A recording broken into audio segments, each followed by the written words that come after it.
I'm Lynette Clementson. I'm director of the Wallace House Center for Journalists, home of the Knight Wallace Fellowships, the Livingston Awards, and our Wallace House Presents series. And it's just a thrill to welcome you all here tonight in this room and in the adjoining room. I think everybody got in. Everyone's in? Oh, that's even better, that everyone got in. For a great conversation with Jake Tapper on his book, The Race Against Terror, moderated by the perfect person to moderate this conversation. I'll introduce them in a moment. Tonight, we're going to explore Jake's career as a journalist and a prolific author, talk about how the book came together, the issues that it explores. It's a perfect thing to do here with our partners at the Ford School and the Weiser Center for Diplomacy. Later, after the conversation, we're going to open the floor for Q&A. It's going to be an open Q&A. We will ask you to raise your hands. Someone will bring a microphone to you, and we ask that you make your questions rather than statements, and keep them brief so that we have time to give everybody a chance to answer. And after the event tonight, Literati, our local bookseller, will be outside selling signed copies of Jake's book. So we ask you to flow out of the room and hopefully pick up a book. Now, I'd like to introduce our moderator for the evening, Javed Ali, who I can't think of anyone else who I would love to do this event, and thank you, Javed, for your time. Javed's Associate Professor of Practice at the Ford School. He joined the Weiser Center for Diplomacy in 2021. He brings more than 20 years of national security and intelligence experience from his work in Washington, D.C. Do we have any of Javed's students in the room? I see some suspects in the room, so I better hear. So I see at least 4 A's.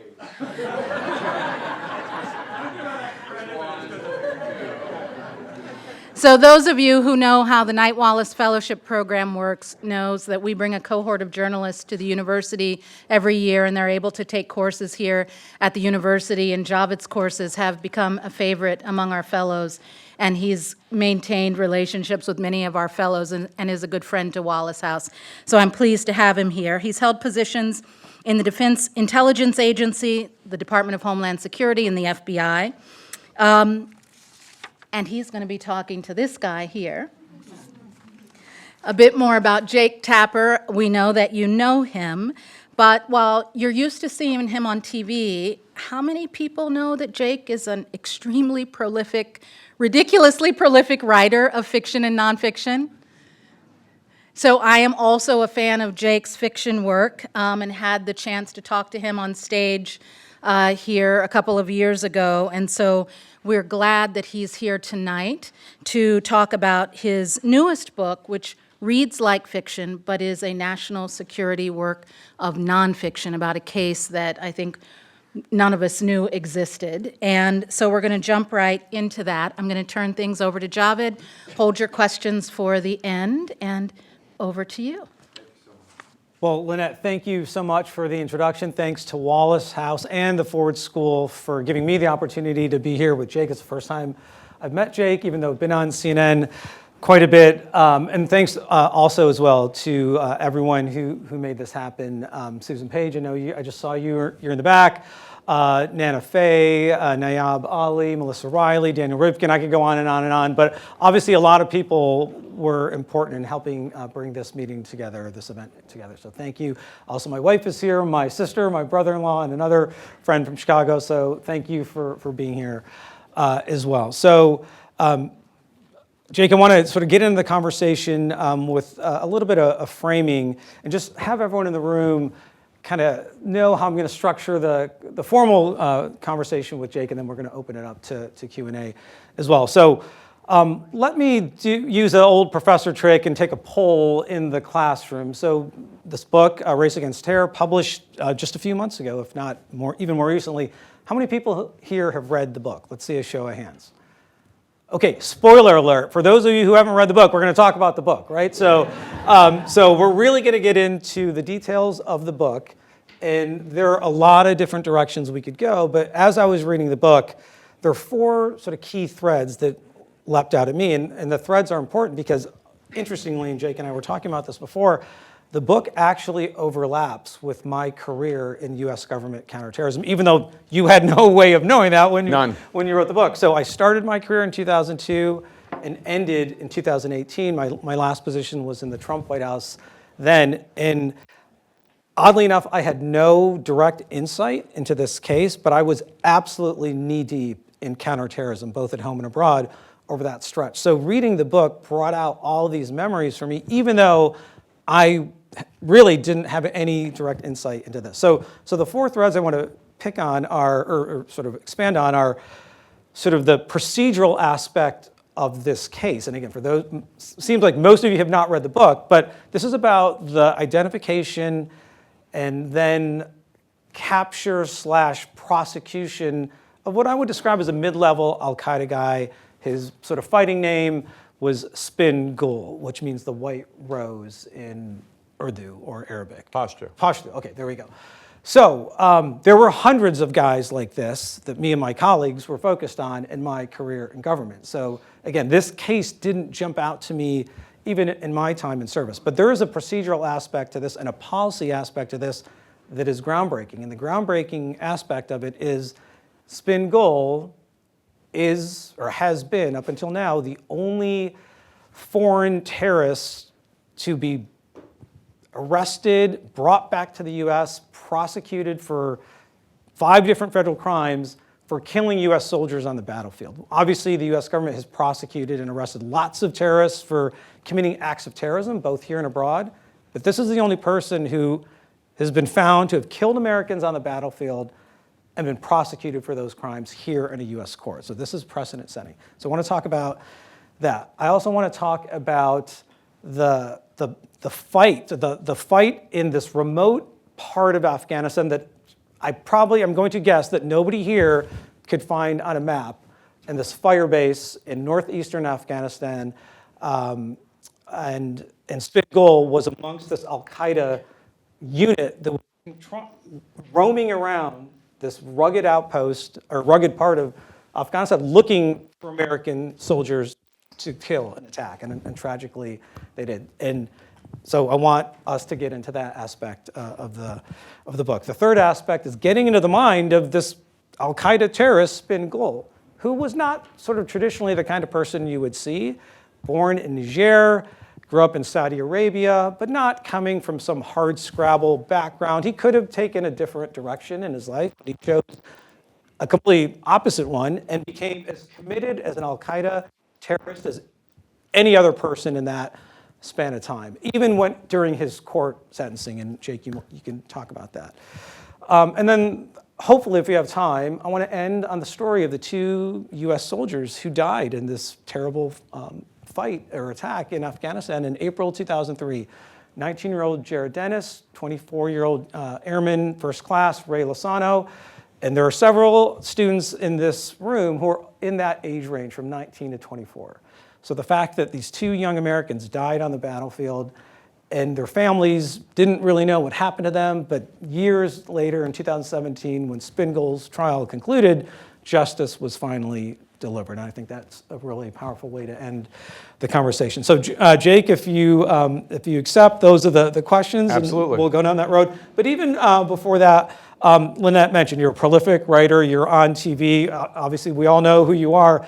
So how do you have time to do 2 jobs at CNN, have written an 8th book, and just help us explain, what a typical day for Jake Tapper looks like between those 2 worlds? Well, I mean, I first of all, thank you so much. It's great to be here. My daughter is a Wolverine. She's a freshman here, and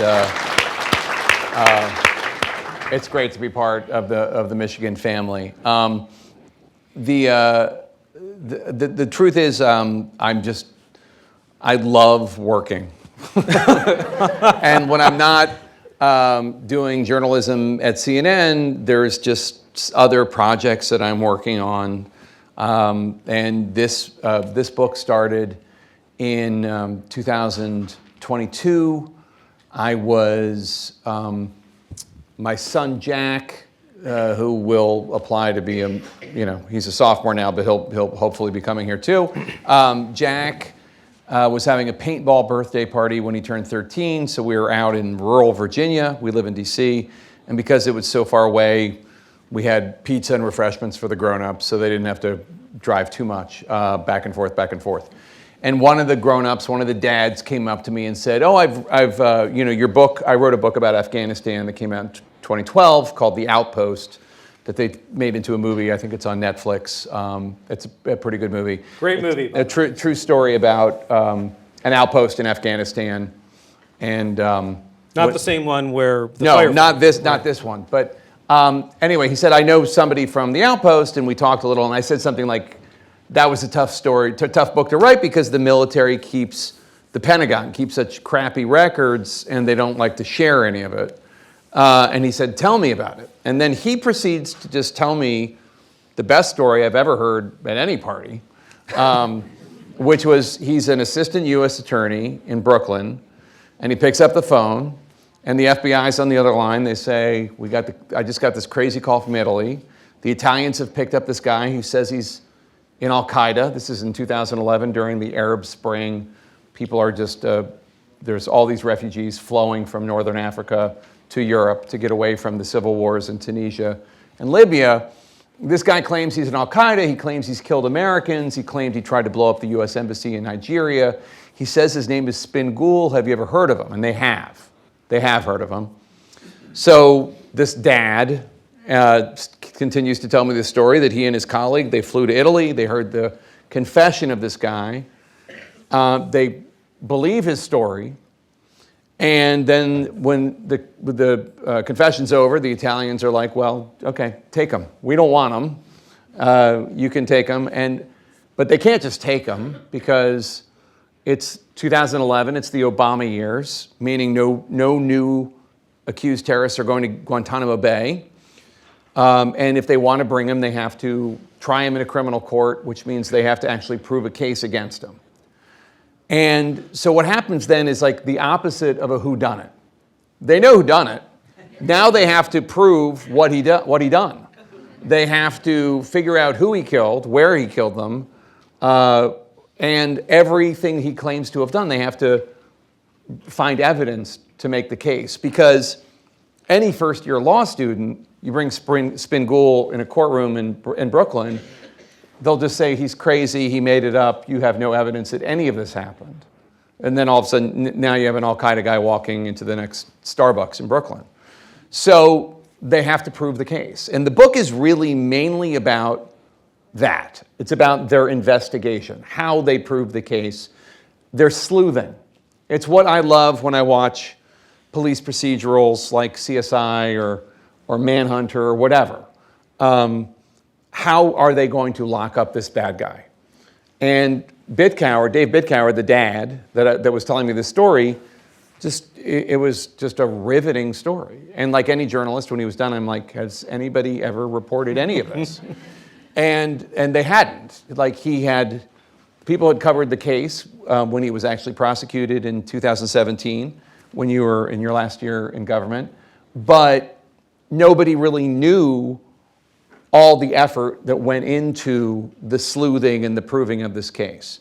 So that's how it happened. And once I heard the story in October 2022, I was just hooked and I wanted to know more. And so I got the dad's number and then I took him out to lunch and I took others out to lunch. And then pretty soon I'm writing a story because it's just really, really interesting to me.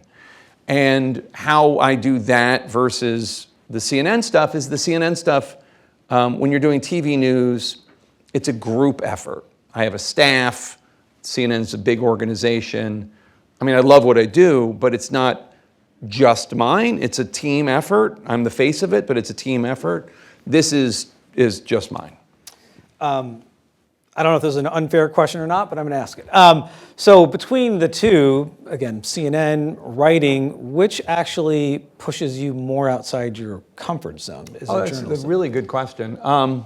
Good that you didn't have a bad reaction to that. So. No, you can ask me anything. I mean, I'm not a national security expert, so all of this is outside comfort zone in that sense. I'm not a lawyer. I've never prosecuted a case. And it is uncomfortable to go to soldiers and service members and the families, the Gold Star families of people who have been killed in battle, and asking them to ask them about, so I'm writing this book and I want to capture who Jared Dennis, your son, was, or asking the service members, tell me about the worst day of your life. So it's uncomfortable, but that's also part of what journalism is quite often asking people about the worst thing that's ever happened to them so that you can share their story with the world or the story of their loved one. Journalism isn't, it's not about comfort. Really, honestly, it's actually anti-comfort in a lot of ways. When you're interviewing somebody, quite often you're bringing up things that they don't want to talk about. I've seen your interviews. You're tough, right? So. But even that, I remember yesterday, we had on a congresswoman from Florida who she's a Republican, and she wanted to talk about her opposition to President Trump on the issue of immigration, which is interesting because Republicans are now starting to try to find ways that they can differentiate themselves from President Trump. And it had just come out yesterday, even though it happened over the weekend, that President Trump, when asked a question on Air Force One about the Epstein files, told a female reporter, quote, "Quiet, piggy," unquote. I don't know, you guys live lives, so I don't know how many of you know about that, but which is obviously a completely inappropriate and disgusting thing for somebody to say, for a president to say to a reporter, let alone a female reporter. And this member of Congress had been a TV reporter. So I was like, well, we should ask her what she thinks about that. But then I knew, well, she's not going to want to talk about that. You always have to think about, well, this is going to piss her off. But that's part of the job, right? So I asked. No, thank you for that. Her answer was awful, by the way. Thank you for that Her answer was horrible. Well, anyone who ever sees me in my TV interviews, my answers are usually pretty awful as well. So, but not intentionally. But sort of this last question on just the book and the framing and the different threads, because as I was reading it, my mind was kind of hopping between them. So you could have written one book just on the book on just one of these threads. So how did you manage to pull all of the different threads together? And did you ever think you were going to write another Outpost-like book? So writing nonfiction is different from writing. I've now written 3 novels and 5 nonfiction books. That's since 1998, so it's not compressed. It's over a long period of time. And nonfiction is easier because it's, you're just taking what's true and figuring out the best way to tell it. Whereas fiction, you have to make it all up.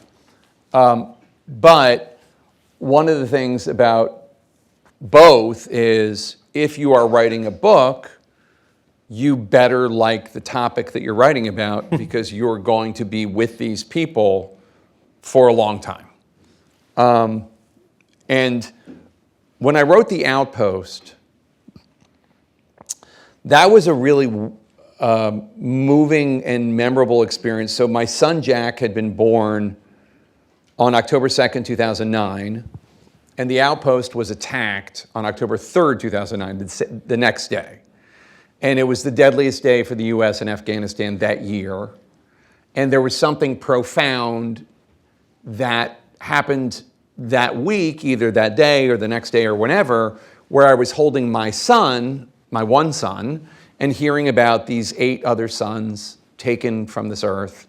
And the coverage was along the lines of, why did anybody build this outpost at the bottom of these 3 steep mountains, 14 miles from the Pakistan border? What a horrible idea, this and that. And there was something, and I wouldn't even, if somebody told me the story, I wouldn't believe it. except that I know I wrote this like 400-page book, so like I know it happened, that there was just something profound that I wanted to tell the story. And I wanted to know the answer is really the truth. I wanted somebody to write that book or a newspaper article, and nobody did, so then I did. And what I knew from writing that book, which started in 2009 and ended when it was published in 2012, was that, for me at least, this became all-encompassing. I don't want to say obsession, but this became something that was so important to me to tell these stories of these service members and their lives. And people are telling you about incredibly profound moments in their life when they found out that their husband died or whatever. And that experience was so moving, I didn't write another nonfiction book until this one. Because while there were stories that I looked into or people came to me and said, you should write this, you should write that, I knew that the experience needed to be one that I was willing to go the distance on, that I was willing to spend 3 years with these people working on this project. This one was, as you said when we were talking about, like a little mini outpost. There's this, it's not a 400-page book about one outpost, it's a few chapters about this one fire base and what these service members went through. By the way, are there any ROTC students here tonight? No? Okay. So there was that, but then there was also the sleuthing, which was a little bit more enjoyable on a personal level. Okay, well, thank you for that, because again, this book could have just picked up one of those threads that I described and just be written solely on that basis alone, but you managed to weave all of these different threads together, and also over a linear time frame as well, which was also really... the battle was in April 2003, as you note, and Spingool, this doesn't spoil the book, was sentenced to life in prison in 2018. So it is a 15-year period.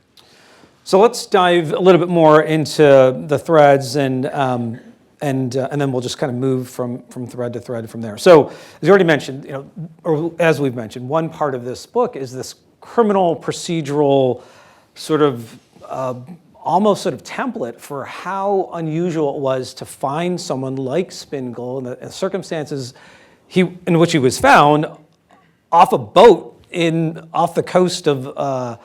Was it Sicily? It was off the coast of Italy. Off the coast of Italy by the Italians, who had no idea who this person was. They did not know they had a hardened Al-Qaeda terrorist on their hands, at least initially. And then once the U.S.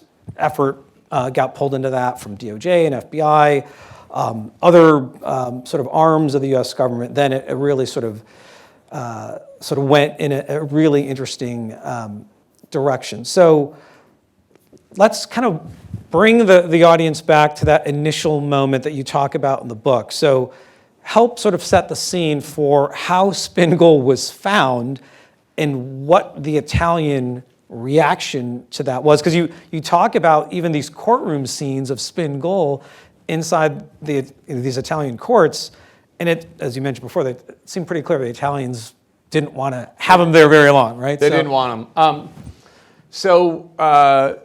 I'm looking around the room, and some of you look young, and some of you don't. And so in 2011, for those of you who don't look, for those of you who do look young, in 2011 there was this thing called the Arab Spring, where there was these pro-democracy movements throughout the Arab world. Unfortunately, they didn't particularly sustain or last. It's not as though there's a whole bunch of democratic Arab countries as a result. That was the thought, though, initially, right? That was the hope of the Arab Spring. Isn't it pretty to think so? Right. But in Tunisia, where it all began, and then in Libya, that's where two of the first places, and these movements, these populist movements against the autocratic rulers, created very difficult civil war and also just like a horribly dangerous place to be. So there was all of a sudden a refugee crisis, because if you look at a map, you can see that northern Africa is actually, the southern Italian islands are closer to Africa than they are to Rome.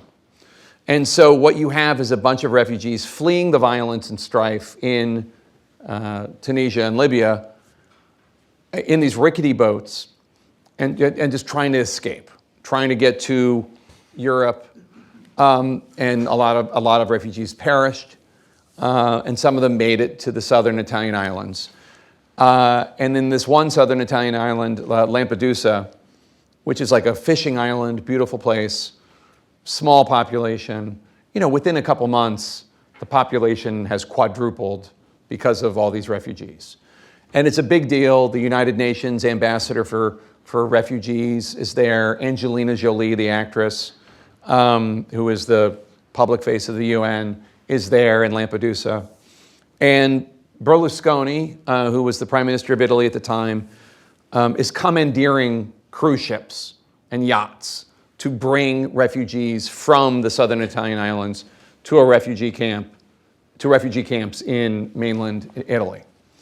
And in the midst of this, on this giant cruise ship, normally for tourists, called the Excelsior, there is an Italian Green Beret named Francesco Morgese. And Francesco was inspired. He's one of the main characters in the early part of the book. And I did the interviews with him entirely via email using Google Translate, because I speak no Italian and he speaks no English. So it's actually it's much easier to be a journalist today than when I started. That didn't come out when I was reading the book, by the way. No, So, but he was a very interesting guy. Anyway, he's there, and they're on the cruise ship, and it's 2,000 refugees on this boat, and this guy walks over to him, 5'6", African, and asks for some water. And Morgese gets him some water, and then notices that this guy has a bullet scar on his arm, which he knows because he normally, in his job, he normally deals with either the mob or with drug traffickers. He doesn't normally deal with refugees. So he knows what a bullet wound looks like. And he asks the guy about the bullet wound. And the guy, through a translator, says, yeah, I got it. Fighting Americans in Afghanistan. I don't belong with these refugees. I'm in Al-Qaeda. trust me, in the world that I came from, that never happens, right? People just don't say, hey, I'm an Al-Qaeda guy. So. It's a good question. Why was Spingool so talkative? And there are a couple answers for it. Just to deviate for 1 sec. One is he had been arrested by Gaddafi and the Libyans and had been tortured in a Libyan prison for like 5 years. And when the civil war in Libya started, Gaddafi gave the order, empty the prisons and send all the prisoners to Europe. And so he was taken and put in one of these refugee ships, and that's how he ended up there. So he wasn't of completely sound mind, I think it's fair to say. And then there's another reason, which is that he was proud. He was proud of what he did. We don't think of terrorists as proud. We think of them as we think of terrorists, but they are as proud of their work as a Medal of Honor recipient or a baseball star. In fact, Dave Bitcower, the dad that I told you about, he went to Yale. When he was at Yale, he wrote an article for the Daily News there, the Yale Daily News, and he interviewed a guy named Ron Darling. Ron Darling was a big Major League Baseball player. He was part of the World Series winning team for the Mets in 1986. But more importantly, Ron Darling had played baseball for Yale. And when he was at Yale, Ron Darling had pitched a no-hitter. And when Bitcower interviewed Ron Darling in like 1992 or something, he wanted to ask him about the no-hitter that he pitched for Yale, because when you're in college, the only thing that exists is college. I'm not sure if you can identify with that. And he was surprised because Ron Darling remembered every minute of that day that he pitched the no-hitter for Yale, even though he'd gone on to win the World Series. Right. And who cares about Ivy League baseball, right? But like, but like he remembered everything. And Spingool reminded Bitcower of Ron Darling because he remembered every detail of his terrorism and he was very proud to share. Right. Anyway, so he told that story, and then the Italians had the presence of mind to be like, to take him into custody and then to call the Americans. And that's how the whole saga began. But like, he could have been like, okay, you're with Al-Qaeda, great, here's the water. And that could have been the end of the whole story. And then Spingool would have gone to Italy and killed as many Americans as possible, which is his life's goal. And he was in Libya because he fled from Nigeria in the aftermath of a failed attempt to bomb the U.S. embassy in 2006. So that's when I mean, this was a guy that his goal, his proud goal was to, and this is a world that you're very steeped in terms of like extremists, but his goal was to kill as many Americans as possible in the name of jihad. That was his goal. And he fled Nigeria. He went and he was on his way to wherever he would end up, Algeria, or he was in Libya, but probably on his way to Europe. He wanted to he wanted to kill as many Americans as possible. Right. Okay, so you brought us up to 2011, Spingool on a boat off the coast of Libya. The Italian authorities are going, what do we do with this guy? And then can you describe how Dave Bitcower and the DOJ team were sort of brought into the process and all the challenges they were facing on the ground in Italy and the effort it took to get Spingool released from Italian custody into formal U.S. government custody? And there's a whole legal process that has to be documented for that to happen. First of all, the Italians just were, at this point, and the older folks in the audience will remember this, and the younger folks won't, but in 2011, our European friends were pretty sick of the United States. They didn't like how George W. Bush had waged the war on terror. They didn't like the war in Iraq. They didn't like the war in Afghanistan. They didn't like Gitmo. They didn't like torture. They didn't like kidnapping, also called extraordinary rendition. They didn't like anything that we were doing. It's funny because people talk about President Trump alienating our European allies. And I mean, sure, but I mean, you should have been alive during the Bush years. And in fact, the Italians were so annoyed with America that they actually, there was a extraordinary rendition there are a lot of these terms that the Bush team came up with that mean something other than what they actually mean. Extraordinary rendition is when the United States goes into a different country, usually with the help of that country's government or intelligence services, but not always, and take somebody that they think is a bad guy and bring him either to Guantanamo Bay or to a CIA black site or into the custody of an ally that likes to torture people. And there was an Egyptian cleric that they did that to.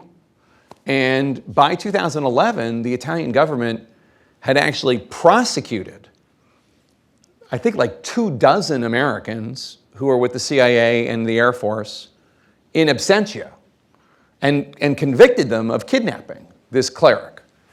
So the Italians were not in a cooperating mood when it came to what the Americans wanted.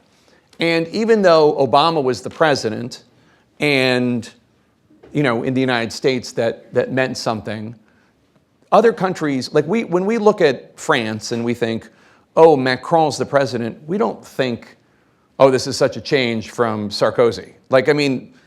And it's all just France. And that's how the rest of the world looks at us. It doesn't matter whether it's Trump or Biden or Obama, Bush, it's all American.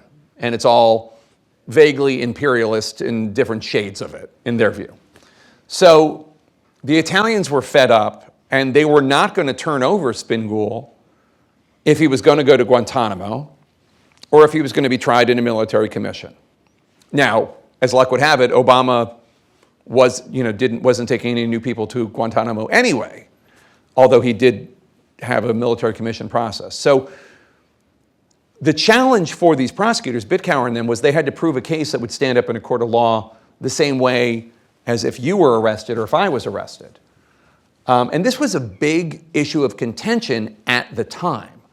American politicians in 2011 acted as though bringing a terrorist from a foreign country to the United States to prosecute him was going to blow up the entire world. They thought it was like you were bringing over Thanos, and he was going to he had superhuman powers. He was going to burst out of prison. He was going to kill everybody. We were still, as a nation, still very terrorized from 9/11. And there was not a lot of willingness to bring foreign terrorists to the United States. Even though pre-9/11 that had been happening fairly routinely. So. Yeah. But there was a guy named Galani, and this is in the book. Galani is, to this day, the only person brought from Guantanamo to the United States to be prosecuted. And the reason he's the only one is because he was being prosecuted. He was picked up after 9/11, but he was being prosecuted for blowing up. There was an incident in 1998 where Al-Qaeda blew up the U.S. Embassy in Kenya, and they blew up the U.S. Embassy in Tanzania. And hundreds of people were killed, mainly Kenyans and Tanzanians. And this guy, Galani, was prosecuted for that. And in the midst of that trial, the judge eliminated a witness because, and this was the problem with the way that the Bush team waged the war on terror, the only reason they learned the name of this witness was because Galani had been tortured while in CIA custody. So the judge said, you can't use him. And because that witness was eliminated, Galani, at the end of the day, he was charged with 285 counts of terrorism. And he was acquitted of 284 counts of terrorism. He was convicted on one. And that happened, I'm sure you remember that. Yep. And that happened, and the entire national security community was like, oh no, we cannot bring these people to the United States to prosecute them because then they get rights. And then judges treat them like a common defendant, and then they get a fair trial, and that means that they might actually not get convicted. So that's why that's the only one. So bringing Spin-Ghoul here was very risky by Bitcower and his team, and also, to give him credit, very risky by President Obama. So on this sort of law enforcement, investigative, procedural aspect, can you help talk about the different sort of clues or evidence that was collected to build the legal case that then was brought to court? Because there was no one single smoking gun. There was no aha moment like you find in Hollywood or a TV movie. It was a slow and steady collection and some really fortuitous sort of breaks in the case as well. So Spin-Ghoul, you have to understand, this is a very uneducated guy. And when you're in Al-Qaeda in 2003, you don't know you don't know what day it is. You don't know what date it is. You're in Pakistan, and when he was telling his story, he did not even know what year it was that he had killed these Americans in battle. So Shreve Ariel, who is Bitcower's fellow assistant U.S. attorney, they're in this court, and you have to understand, Spin-Ghoul only speaks Arabic or Hausa, which is an African dialect. The court is Italian. So all the testimony takes forever. Spin-Ghoul speaks, the translator translates it into English for the Americans. The translator then translates it to Italian for the judge, and then translate it back, and it's just like everything takes forever. And at one point, Shreve is trying to figure out, because if they're going to prosecute this guy, they need to know who he killed and when he killed them. And he's like trying to figure out, can you give us any sense of, like, was it during Ramadan? Like what was going on at the time? And the translator asks Spin-Ghoul, and Spin-Ghoul talks to him, and then the translator says, he says it was around the time that Ramses V was going to visit Afghanistan. And Shreve and Bitcower are like, oh God, he's crazy. So everything he had said until then completely checked out. He was like name checking mid-level and upper mid-level Al-Qaeda operatives that nobody knew the names of. His path to jihad was like, everything made sense. But now all of a sudden he's talking about an Egyptian pharaoh that died 5,000 years ago. So Shreve is like, okay, I'll put a pin in that. Let's keep going. And he keeps on, and they keep on talking and keep on talking. But they're worried because, again, this guy, without evidence, has a pretty good insanity defense, or just like any first-year law student would say, this guy's crazy. He made up the whole story. You can't even tell us who the victims are. At another point, Spingool brings up Ramses V again, and Shreve's like, okay, let's tackle this. What? Who are you talking about? Ramses V? And the translator goes back to Spingool, and he talk, and they're back and forth, and then the translator's like, okay. It's not Ramses. Rumsfeld. Sorry. Rumsfeld, who was the Secretary of Defense. Right. And it's not 5 like the 5th, it's 5 sides of the Pentagon. And Shreve's like, oh, okay, thank God for this. And every part of the case is that. Every part of the case is a hurdle that they have to clear to figure out, okay, so if it was around the time of Rumsfeld visiting Afghanistan, when was that? He's describing this town, and they figure out what ambush it likely was, and then they start talking to the troops, and then they start talking to the survivors, and pretty soon they build a case that actually is very compelling, including with physical evidence. And it's, to build a case to prove somebody was on a battlefield in April 2003 in Afghanistan, from the vantage point of 2017. And not only in Afghanistan, but it may have well been Mars, like the part of Afghanistan they were in, right? So. Yeah. I mean, you can't, there's no police tape around, a battlefield. Anyway, they build this incredible case that is incredibly compelling. And that's what attracted me to the story to begin with, is just the sleuthing. I'm a junkie for Law and Order, all that stuff. CSI, Cold Case, all those shows. And it was just so interesting and real. And the characters were real. The people who were part of this American mosaic of our law and justice system, not a surprise to you because you're part of it, but to find out, just like all the different, like the forensic, the fingerprint expert at Quantico in Virginia. At FBI, right? Yeah, with the FBI. She is like a character from Criminal Minds. She's like dyed red hair, nose ring, tattoos all over her body. And the Bureau, trust me, as an organization, because I spent most of my career in the FBI, is not that culturally. It is just completely different from that. So the fact that she was even an FBI employee. But she was a gifted, like she's from Lancaster, Pennsylvania, and went to West Virginia University to learn how to do forensic science, and ended up there, and she was the one looking for fingerprints and also what was she looking for fingerprints in? She was looking for fingerprints in any battlefield souvenir.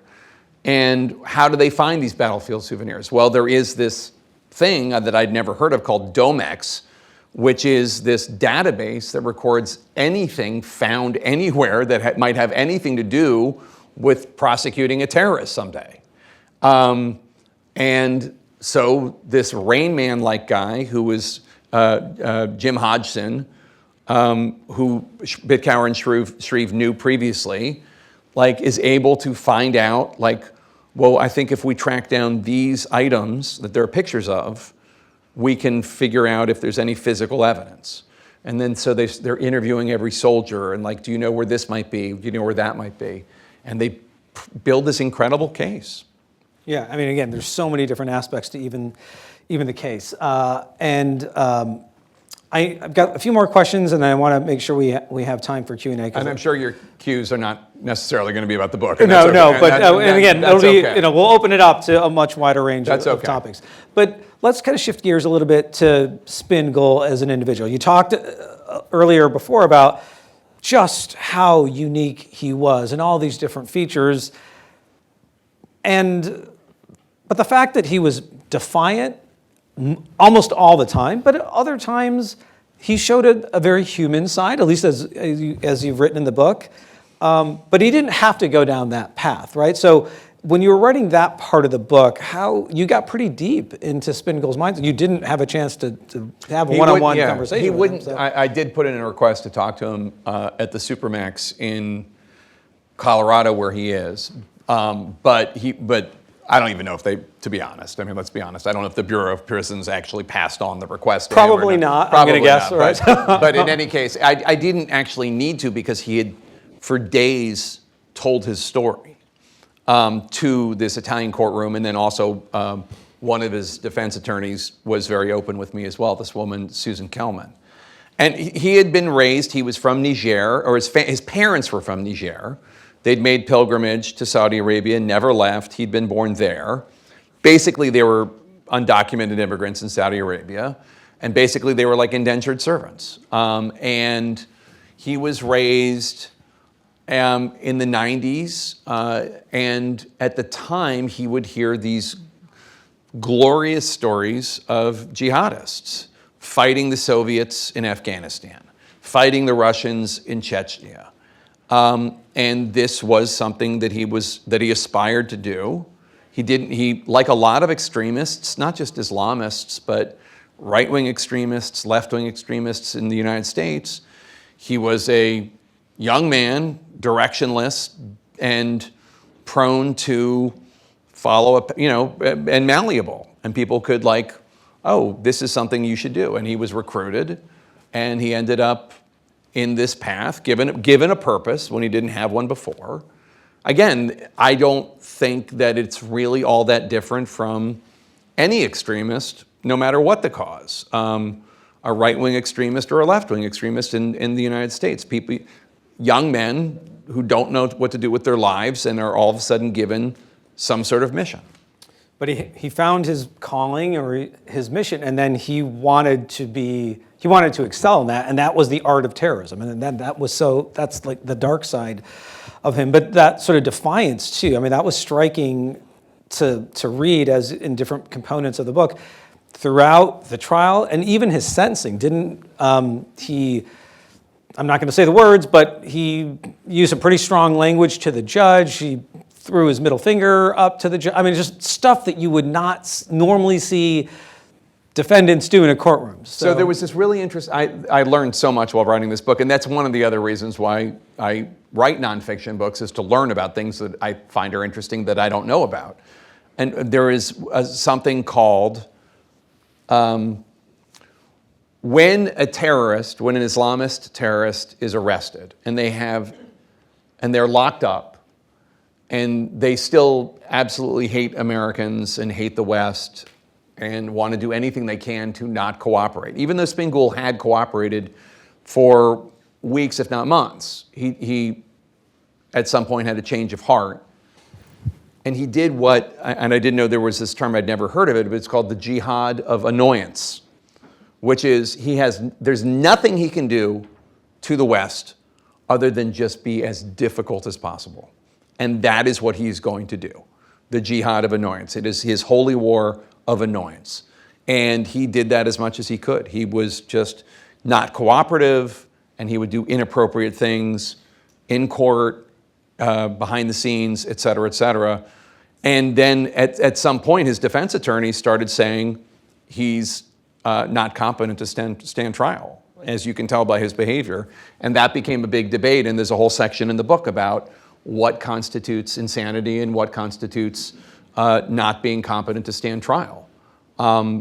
We all think, to a certain degree, you have to be insane to be a terrorist, to want to blow yourself up and kill a bunch of people. That on its face is insanity, but that's insanity as you and I understand it colloquially. It's not insanity in a court of law. A court of law, it means you don't understand what you're doing is bad. It's a completely different definition of insanity. And that's a whole other debate. When does zealotry end and insanity begin? And the judge at some point has to make a decision. Is he insane, or is he just being a pain in the ass? And he was found to be A pain in of the sound ass. mind, Yeah. not insane. even though his behavior in and out of the courtroom was just beyond the pale. But the book really goes into that. Interestingly, by the way, he was kept in the same cell where Jeffrey Epstein committed suicide. Just at one point. Just definitely. I'm not even going to go down that route with my question. So final question as it pertains to the book. There is an Epstein reference in the book. That's the only reason, because one of the people on the defense team talks about how stark the conditions were in that cell. Well, anyway, prison is not a good place to be, regardless of where you are. And having seen a lot of, not from the being locked up part, but from the outside in, yeah, prisons are not fun anywhere you go. Okay, last question. And I think this is the most poignant part of the book. It definitely was for me, and I don't know if it was for you writing it and doing the research. But again, the loss of these two young servicemen, Jared Dennis, 19-year-old Army trooper, Ray Lozano, 24-year-old Air Force airman, first class. The book really gets into who they were, more Jared than Ray, but who they were as people, how they were as young adults, and then their decision to join the military. You obviously talked to the families. Yeah. So what was that part of it like? Was that more similar to the writing in the Outpost, or was there something about this that seemed a little different?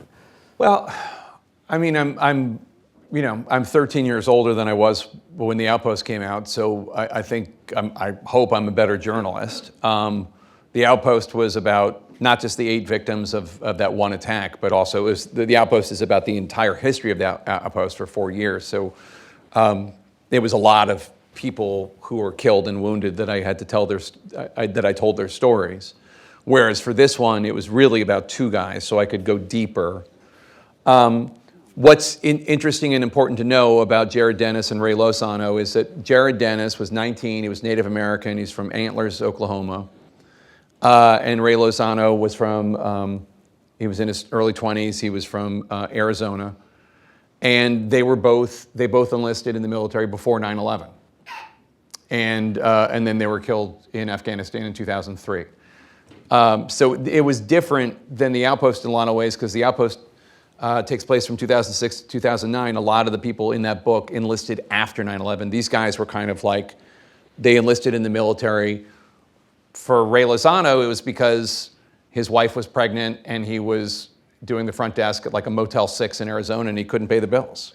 And being in the Air Force was a way to provide for his family. And for Jared Dennis, a lot of directionless young people, especially men in this country, and I don't know if they still do it, but certainly before 9/11, they would join the military so they didn't end up in jail. And that was Jared. Jared was a pothead and a goof and a class clown. And his dad had served in Vietnam, and he went into the Army because his family had addiction issues, and he might not have lived. That was the goal, to join the military to save his life. And telling their stories was an honor, and telling their stories was, this is one of the reasons why I find journalism rewarding, is to tell the stories of people like this, whose stories we wouldn't ultimately otherwise know.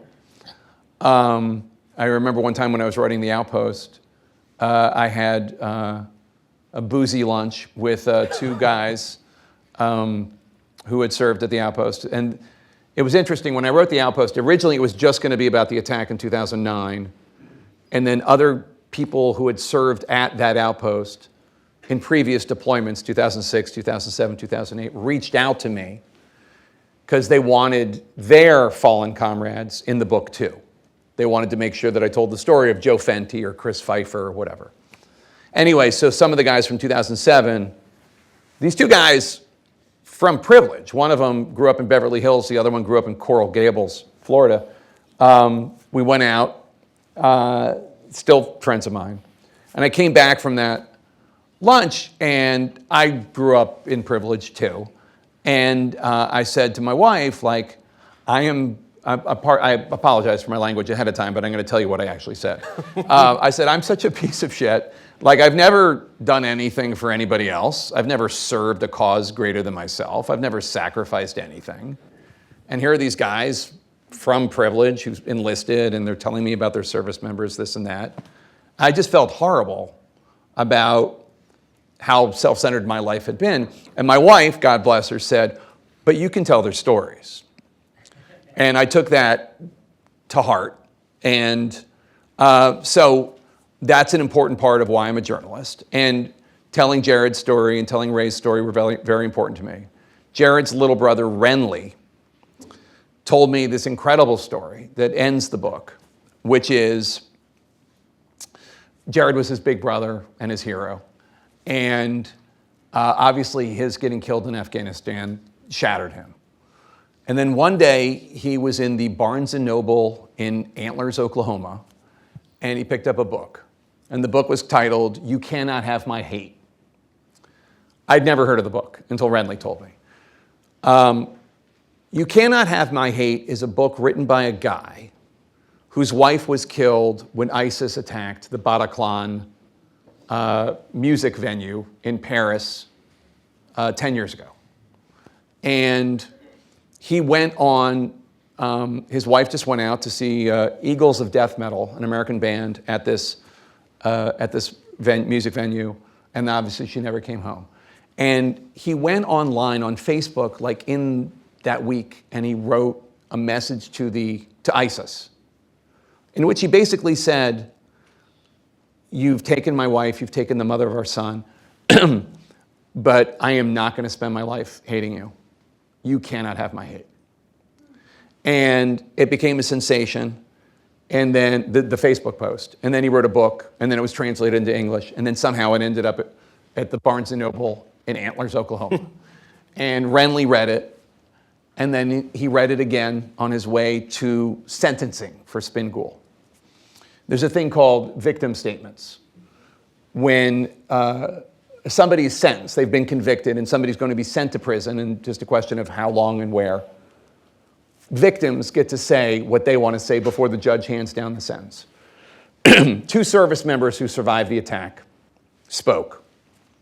One of them talked about how and these are the 2 service members who spoke had not been physically harmed, but they had been emotionally traumatized. And Other service members have been injured, right? Yes, 4 had been seriously wounded, 2 had been killed, and then everyone had been emotionally scarred. And in fact, just in the last few weeks, a guy in this book had a breakdown.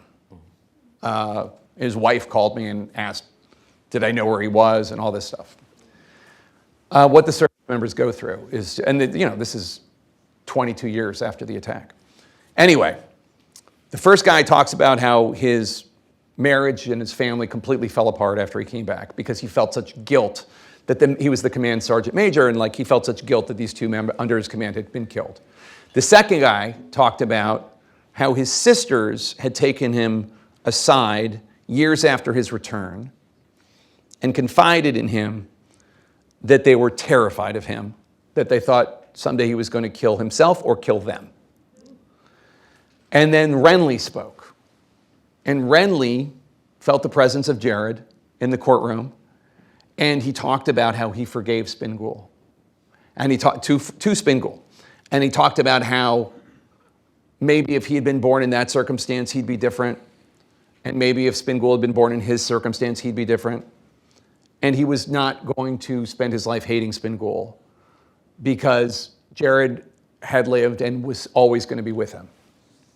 And the judge had to take a moment to go into his chambers to cry. And then he came out and sentenced Spingool to life in prison.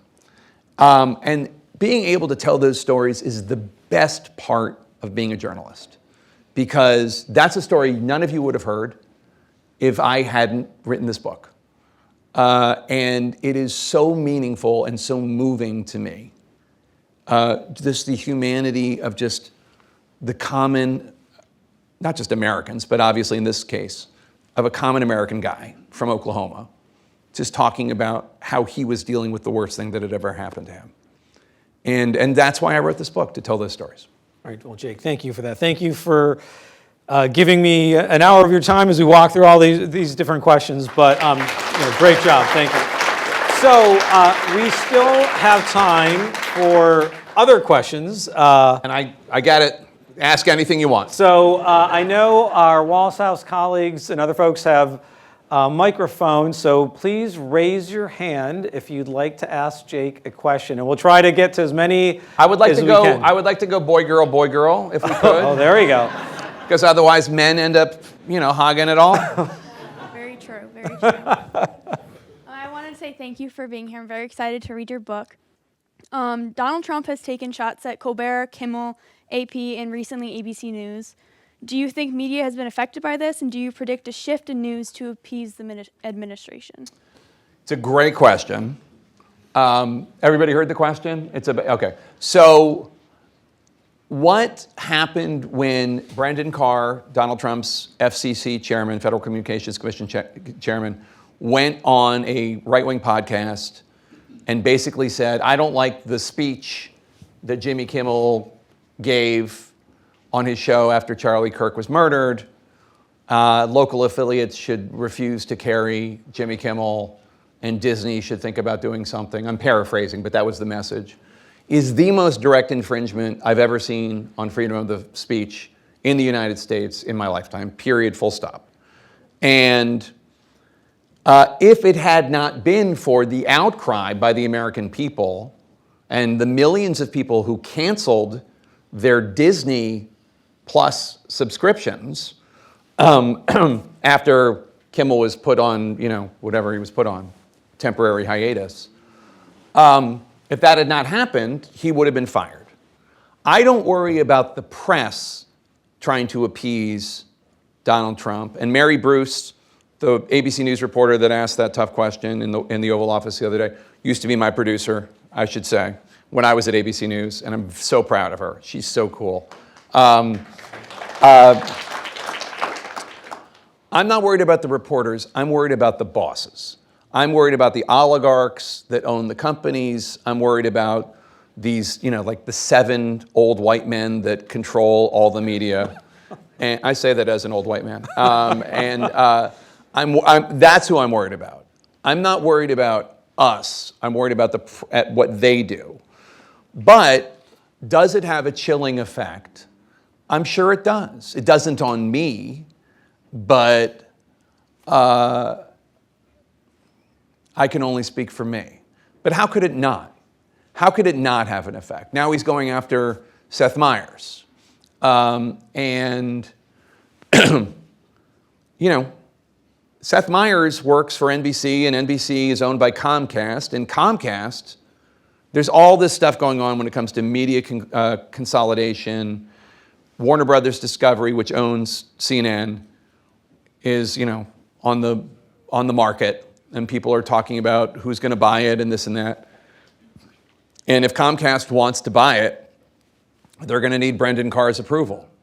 Well, Donald Trump posts something nasty about Seth Meyers, who, by the way, is hilarious. And Brendan Carr screenshot the Truth Social post that Donald Trump did against Seth Meyers, clipped it, put it on Twitter. I mean, what do you think he's trying to say? He's trying to say, hey, Comcast, look at this.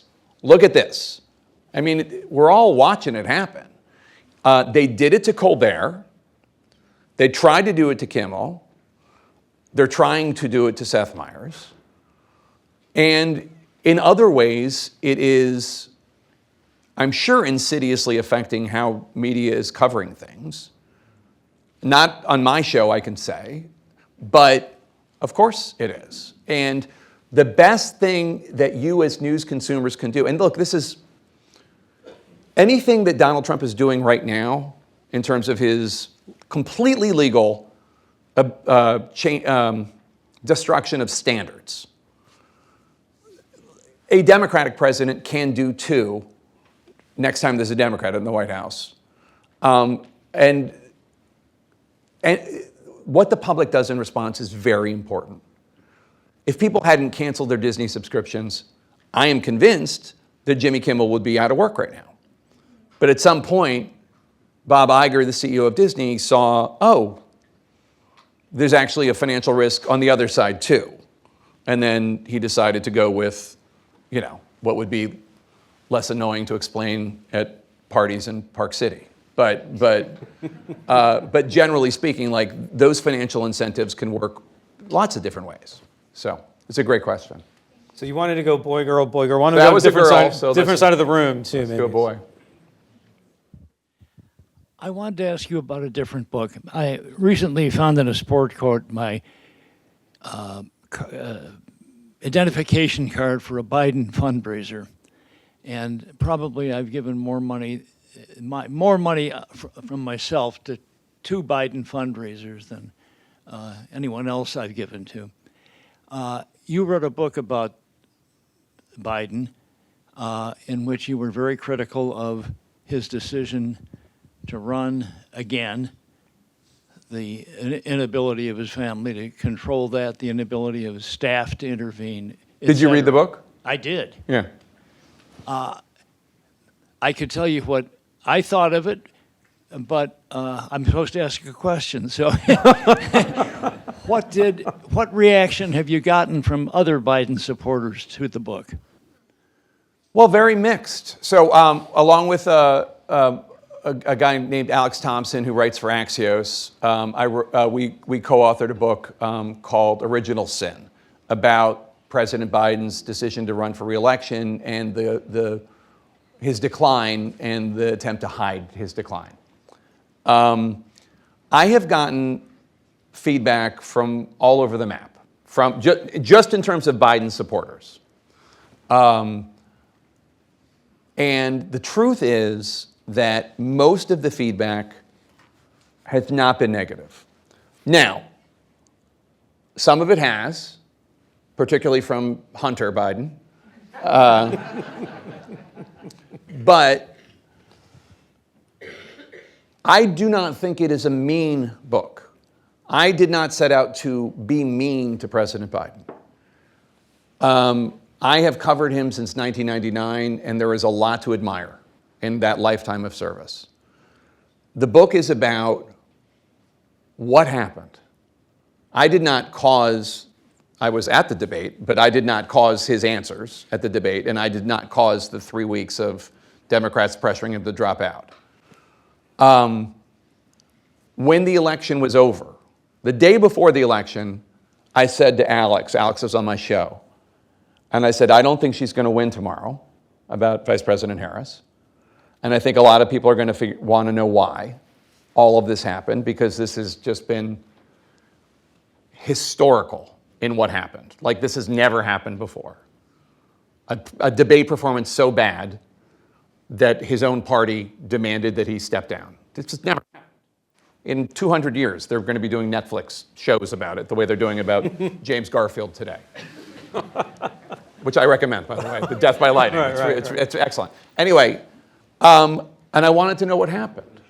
Like, who knew what when? Why this and that? And we set out and we interviewed more than 200 people. Almost every single one of them worked for Joe Biden, loved Joe Biden, wanted him to be president in 2020. And we wanted to tell the story about what happened. Because obviously we all saw him age. And look, that happens. It's happening to me. It's happening to my parents. It happens to people. But what happened on debate night 2024 was so shocking and so concerning to so many people that he was forced to drop out of the race. And also, more to the point, he wasn't capable of doing anything to convince people that their impression from the debate was wrong. Like, if that had happened to Javed and me right now, like if we just had a complete meltdown, horrible night, whatever. I have students in the classroom who kind of grade me on that one. So, but theoretically, you could go out and you could give you could perform well at 10 different events, and he never did that because he couldn't do it, because he had been deteriorating, which even Vice President Harris acknowledged in her book. And I wanted to know what happened. And if somebody had written the book, I would have read it. If somebody else had announced that they were writing the book, I would have said, great. It's honestly the same reason I wrote The Outpost. I was waiting for somebody to tell me why were they at that outpost, and they didn't. And I'm like, well, then I'm going to do it. And I wanted to know what happened. And we set out to write a book that I feel like is a fairly clear-eyed but not unsympathetic portrait of a guy who should not have run for re-election because he was starting to show signs that he could not run a vigorous campaign in 2024 and could not serve for another 4 years as president. I mean, let's keep in mind, he was saying that he was capable of being president until 2029. So we're in 2025 right now, just to be clear. Until 2029? Is there anybody here who, even if you love Joe Biden and think he's the greatest president we ever had, is there anyone here who thinks he can be president until 2029? So we wanted to figure out what happened. How does that happen? And look, we got attacked from the left, and we also got attacked from the right for that book. Yeah, everybody's in such information silos that the left doesn't know that the right attacked us for that book, and the right doesn't know that the left attacked us for the book. I learned that during the book tour. They went after us, the right, because, well, in their telling of it, it'd been Weekend at Bernie's since 2016, which it had not. You know, there was a deterioration, and our reporting suggests it got really bad in 2023 and 2024, which and for a very human, awful reason. I mean, it's talking about being a journalist, you are talking about things that are not fun or comforting to talk about. Here's the bottom line. Joe Biden lost his daughter in 1972 in a car accident when he lost his wife, his first wife. He lost his son, Beau, in 2015 from brain cancer. Horrible. I knew Beau. He was a great guy. That was not just a loss, by the way, for the Biden family. That was a loss for the country, because that guy would have been a great president. Ethical, kind, moral, wonderful person. In 2023, Hunter Biden's plea deal for that gun charge in Delaware, whatever you think of it, fell through. And Hunter started to spiral. And President Biden was terrified he was going to lose a third child to overdose or to suicide. And then in June 2024, right before the debate, could I get another water, somebody? I didn't drink out of this, so. In 2024, right before the debate in Delaware, Hunter was convicted.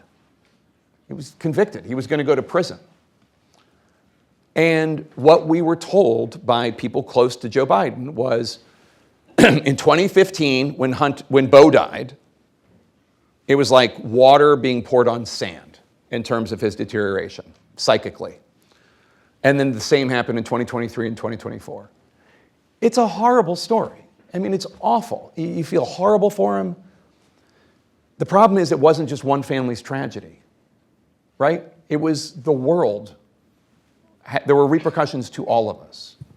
And there are parents who have been separated from their children by ICE in the last 9 months because of that decision. There have been foreign students that had to cancel their lifelong dreams to study at the University of Michigan or Harvard or wherever because of that decision. That decision impacted people beyond the Biden family. And that's why we wrote the book. Two really powerful, profound questions, really detailed responses. So, Jake, thanks for that. But we still have time for more questions. So I think we're back on the girl end of the question spectrum, but I don't know where we're going to go. By the way, I learned that from Obama, by the way. It's a girl, boy, girl, boy. It's a good formula. Hi. Hey, Pilar. Thank you so much for coming. Well, you kind of just teed it up there when you were talking about information silos. And I was wondering, some context, I'm 20, and so I was 11 years old during the 2016 election. And so I always like to give that context. That's just mean. It's just a mean thing to say. Just let it bounce off you. I mean, I know, I have to give the reality check. Because a lot, my peer and I's norms and our entire like political consciousness has been this reality that most people call unprecedented times. And so I was wondering, as a reporter, how you've had to change your role in the media through these unprecedented times and through this polarization, and also like how can we use media as a tool to hopefully get out of this polarization, out of these information silos? It's a great question. So I was just talking about this with Tim Alberta, who is a Wallace House Fellow who writes for The Atlantic, and he's a friend of mine, about how you guys all grew up with the Trump era as the norm. And, you know, when I actually remember my mom watching the Watergate hearings, and I remember, like, Nixon as a presence. I remember when Jimmy Carter ran for president and this and that. So, you know, you're a product of what's going on at the time. And, I mean, all I can tell you is, you know, I covered, I became a journalist full-time in the late 90s. And so I've covered Bill Clinton and I've covered George W. Bush. And there was a lot to fact check during the Bush years, mainly because of the war in Iraq and the case for war. But still, it wasn't a full-time job to fact check the president. And I remember during the Obama years, I was a White House correspondent for ABC during the Obama years, and I remember when this guy from Celebrity Apprentice was saying that Obama hadn't been born in the United States. And it was, I mean, I remember just in a way that is not common for a network news correspondent, just completely, very bluntly saying that what he was saying was just completely a crock of shit. Like, all evidence is that Barack Obama was born in Hawaii in 1961, I think. And there are actually newspaper advertisements, or not advertisements, birth announcements from Hawaiian newspapers in 1961. And all of it was just crazy. But for whatever reason, it had so permeated the conservative ecosphere, media and Fox, to be clear, that they actually went and got his long-term birth certificate from Hawaii and brought it and this and that. I mean, and I had no idea that that was going to be the future of American politics. People, not just Donald Trump, but certainly Donald Trump, saying things that were just completely not true, demonstrably, provably false. And yet, a sizable portion of Congress and the population bought it. I don't know what this means going forward. I don't know if it's an aberration. And to be clear, I'm not saying Donald Trump is the only politician in the history of the world to shade the truth. I just had an exchange with this gentleman about Joe Biden's cover-up of his abilities. Like, certainly politicians say things that aren't true. But I've never seen anything like this. And that's not to say that he's not accomplishing things and that he's not right about some things, et cetera, every caveat that exists. But I've never, like, the culture is meaner and nastier than I've ever seen it. Now, that's not just because of Donald Trump. It's for a whole bunch of reasons. It's social media and the algorithms, you know, promoting conflict. I do a veterans charity every year on eBay, and the only way to promote it is on social media. And you know, I'll post something about, like, hey, so-and-so is auctioning this off. You know, it'll get like 5 likes because the algorithm is not built for anything positive or wholesome. You know, I'm sure if I said something awful, it would, you know, get a lot of attention. So it's not, I mean, it's not just President Trump, but we're in a meaner era, it feels, when it comes to politics, when it comes to entertainment.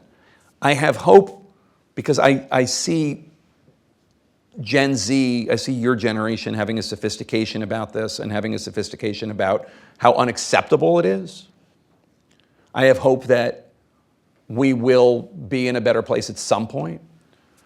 And I do see, I hope that what comes next after President Trump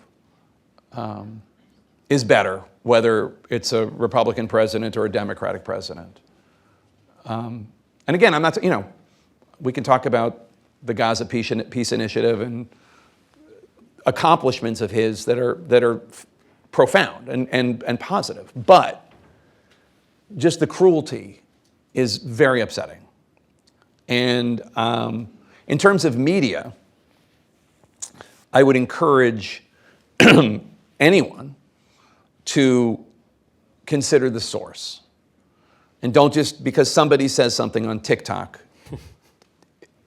or somebody says something on TV news, doesn't mean it's true. But on TV news, it's been through like editors and writers and producers and a standard system. And on TikTok, it's been through nothing. And I would encourage people to consider the source and why people are saying what they're saying. If I say something about an event that's going on, I am motivated by the fact that it's my job. And it's my job to tell the truth, whether it pisses off Democrats or Republicans, doesn't matter. Like, this is my job.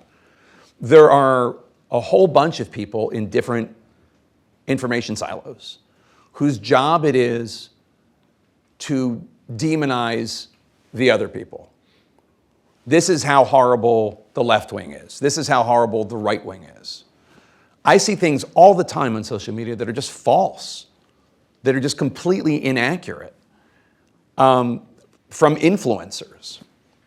And so I would just, don't just take anything at its word, would be my advice. Okay, I've got time for one more question. I'm sorry, I'm giving such long answers. No, that's okay. We're going to go back to the boy end of the spectrum here. So, Hi, Mr. Tapper. Thanks for being here. My name is Mario. I want to ask you about the state of the Democratic Party. It seems like there is an abdication or punting of leadership. At the national level, we've heard Bernie Sanders say that Democrats don't seem to be very clear on what they stand for. At the local level, I've heard from state representatives here saying, well, we need our Republican colleagues to have some courage and step up. It seems like they are taking a passive approach to righting the wrongs that are happening during the administration. And I'm just curious, one, if you agree with that perspective, and two, if that is what they're doing, what is the misstep of the leadership? Why is this happening? Well, it's a great question. It's asking me to take a political position on what Democrats should be doing that I don't necessarily feel comfortable doing. I will say that I do think that the more Democrats show a willingness to fight back, the more positive the response seems to be among Democratic voters. A couple weeks ago, I went to Houston, Texas, to see Governor Gavin Newsom rally Texas Democrats after he had won his proposition to redistrict California to reconstruct, to gerrymander 5 leaning Democratic seats in response to Texas doing 5 Republican seats, which a judge just ruled against, by the way, the ones in Texas. Anyway, I do think that that the response I saw to Newsom was very positive in terms of the Democrats that were there. And I know that there were also a lot of Democrats that were upset that that 8 Senate Democrats had voted to reopen the government, which I also think is a slightly more complicated process because people were not going to get their food stamps benefits, and I don't know how many of you have tried flying on an airplane in the last 3 weeks, but it's not necessarily been a pleasant experience. I think that you're going to see a lot more fight in Democrats, just as a general prognostication, not judging it one way or the other. I think you're likely to see a lot more fight in Democrats. I think you're going to likely see a lot more focus on affordability. I mean, the Democrats right now, it seems, have something of the wind at their back. I mean, they forced the Epstein files vote with four House Republicans. And I think there's going to be a lot more of it. I think that the last 3 years have been bad for Democrats for any number of reasons. But a lot of them having to do with President Biden, to be candid, and inflation, and and just the entire president. I mean, if I'm not a Democrat or a Republican, but like if I were a Democrat, I can't imagine how depressing 2024 must have been, for God's sake. But I think, look, I'm old enough to know that it's cyclical. I mean, and that's also one of the reasons why it bothers me when politicians of any party break a standard, erode a norm, because I'm like, oh, now they're going to do it. You know what I mean? It's just like George W. Bush did what he did on terrorism. He had some drones, whatever. And then Obama's like, ooh, drones. And he increased the drone attacks like 100-fold. And Trump gets the drone powers, and he's like, oh, we can do that with drug dealers, you know? And then, like, I mean, it just keeps on going. And that's why I'm hoping that it will dial back a little bit on the indecency front. But I think Democrats have every reason to feel more optimistic today, especially after the election. I mean, Abigail Spanberger won by 15 points. I mean, the current governor of Virginia is a Republican. Like, that is a purple state. And Spanberger won by 15 points. And in New Jersey, Mikey Sherrill won by 13. I mean, like, Republicans did not turn out to vote. Democrats did. And the people that swung last time for Trump swung back. So if I were a Democrat, I would feel more optimistic about things. All right, Jake, we could probably spend the next few hours with you with all the hands that were up for questions, but unfortunately we have run out of time. So Lynette, turn the floor back over to you. Thanks. Can we have another round of applause?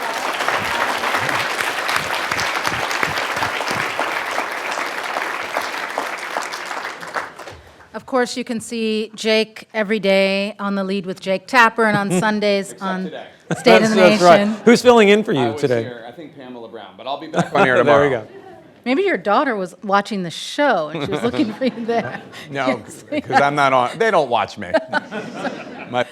And Javed, thank you again, Professor of Practice here. And thank you to our partners in the Ford School and the Weiser Center for Diplomacy. Javed, I just want to thank you in particular. So sometimes when you come to a book talk, if the people talk too much about the book, you can say, I don't want to read the book now. I know everything. And this was a great conversation. I've read the book, and it makes me want to go back and read it again. So thank you for keeping it lively. Thank you for your great questions. I especially appreciate the question about what you can do as students and the people who are going to carry our democracy forward and hopefully enrich it and save it. And I would say that, you know, we are all in some ways following your lead right now, right? You are helping to set the standards for how people are going to consume media, who we're producing our journalism for, on what platforms.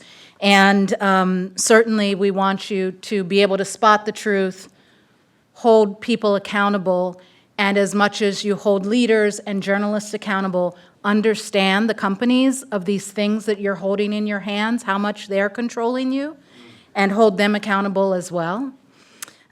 So books being sold outside, we hope that you enjoy it. At Wallace House, we encourage people to buy books and read books written by journalists. Melissa, what am I forgetting to say?